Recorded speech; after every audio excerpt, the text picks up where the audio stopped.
د ایراني ولسمشر وژل کېدل د طالبانو غبرګونونه او د اسرائیلي استخباراتو ادعا. جزئیات همدلته وګورئ او چینل هم سبسکرایب کړئ.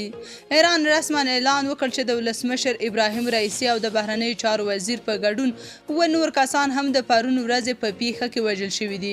د تبریز د جمعې امام آیت الله هاشم، د تبریز والي مالک رحمتي، د ولسمشر د ځانګړو ساتونکو مشر، د سپاه انصار المهدي ځواکونو یو غړی پیلوټ او ورسره همکار او د چورلکې تخنیکي مسؤل هغه کسان دي چې په دې پیښه کې وژل شوي دي.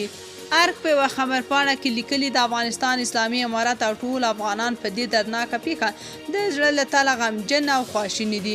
موږ د ایران اسلامي جمهوریت او ایراني ولس سره په دغه غم کې ځان شریک ګڼو.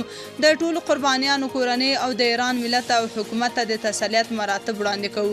په دې سختو شرایطو کې له ایراني ولس سره ولاړ یو او د پیښې ټولو قربانیانو ته د مغفرت او کورنیو ته د صبر دعا کوو. د ریاست الوزرا سیاسي مرستیال مولوي کبیر له لوري د ایران مخکینی ولسمشر او بهرنیو چارو وزیر د مړینې له امله د خواشینۍ اعلامیه خپره کړې ده.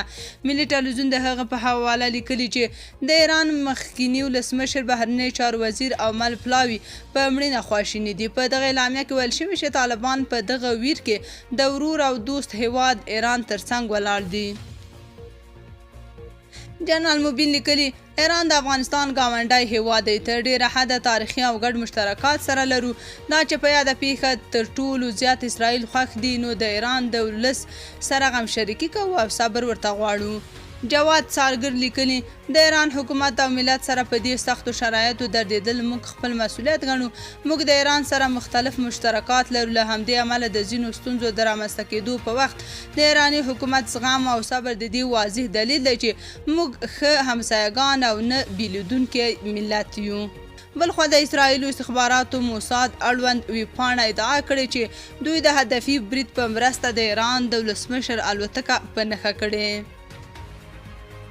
تاسو په دې اړه څه نظر لرئ؟ کومنټ کې شریک او چینل هم سبسکرایب کړئ.